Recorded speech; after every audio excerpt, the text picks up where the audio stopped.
Can you imagine living in the United States if the governor of your state could choose the religion of every citizen? If the governor was Baptist, so were you. If the governor was Catholic, you were too. And if you didn't like it, your only real option was to move. Luckily, here in the US, the First Amendment protects us from that. No state and no governor can establish an official religion. But about 400 years ago, in the heart of Europe, something very similar was the law of the land. In 1648, the Treaty of Westphalia ended the bloody 30 Years' War and reshaped the map of Germany, which at the time was a patchwork of hundreds of small states inside the Holy Roman Empire. Under the treaty's principle of cuius, regio, eius, religio, Latin for whose realm, his religion, the ruler of each state got to decide the official faith of their territory. It was like a medieval version of states' rights, but for religion. One prince might enforce Lutheranism, the next ruler over, strictly Catholic.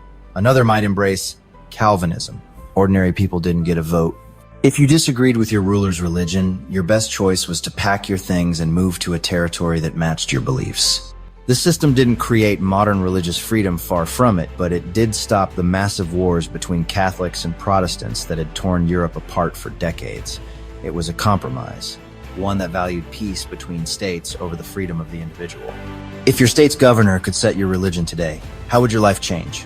Would this system create more unity or more division in the US? Imagine a world where religion isn't just a private matter, but a weapon in the hands of kings, armies, and empires.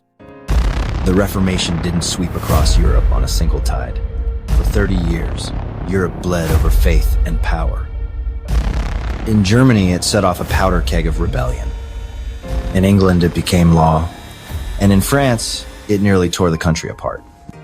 Then came the Treaty of Westphalia, a treaty that shattered the Pope's authority, freed hundreds of German states, and rewrote the rules of international law. Let's dive into how this revolution shattered old Europe and changed everything. When Martin Luther challenged the might of the Catholic Church, the reaction was explosive. Northern German princes had been chafing under the Pope's thumb for ages. Now, they saw their chance, not just to reform faith, but to seize power. They converted to Protestantism, kicked out papal influence, and ran their territories on their own terms. But not everyone was on board. The mighty Habsburgs, rulers of the Holy Roman Empire, clung fiercely to Catholic unity. This split tore the empire apart. What followed was decades of brutal religious wars, climaxing in the 30 Years' War, a conflict so devastating it left cities in ashes and fields empty. Over in England, the story took a sharp turn. Here, the Reformation was a royal affair.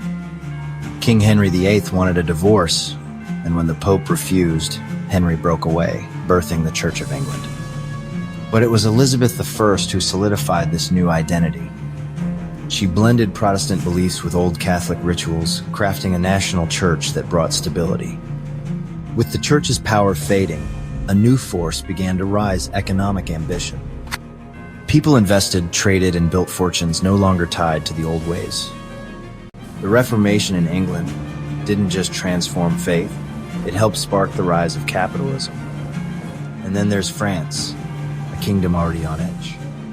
Protestant Huguenots demanded freedom, and for a moment, they got it thanks to the Edict of Nantes, which allowed them to worship openly.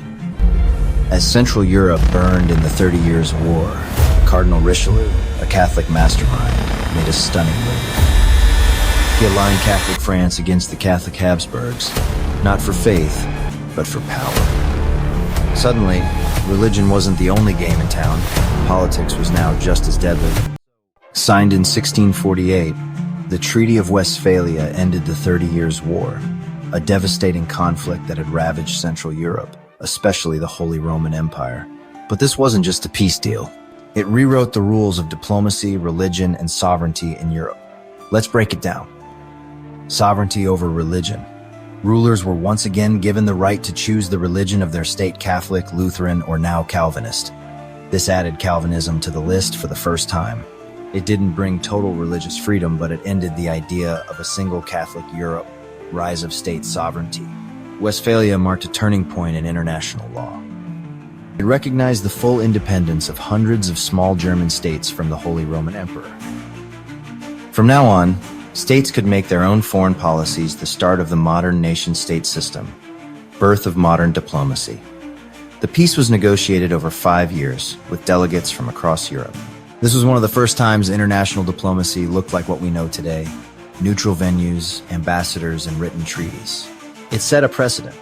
Wars should end through negotiation, not just domination. End of religious wars in Europe. While religion remained important, future wars would be more about politics than faith. The treaty helped separate church and state, a shift towards secular governance. New balance of power. Big winners: France and Sweden, who gained territory and influence. Big losers: the Habsburgs of Spain and Austria, whose dream of a united Catholic empire died with this treaty. The Treaty of Westphalia didn't just end a war. It reshaped Europe. It gave birth to the idea of sovereign states, boosted modern diplomacy, and weakened the grip of religious authority on politics. A treaty forged in blood, but one that laid the groundwork for the modern world. So, what's left after the dust settles? The Reformation broke the Pope's grip, fueled fierce wars, and gave kings new power. It helped birth capitalism, nationalism, and the politics we know today. Europe's old order was shattered, and the world would never be the same. But peace was fleeting. The edict was revoked, and persecution returned. Thanks for watching Histoscript. If you learned something new today, or just love the hidden side of history, give this video a like, subscribe, and turn on notifications so you never miss a story your textbook skipped. History isn't just dates, it's secrets, myths, and the strange truths behind it all. Stay curious. Stay tuned.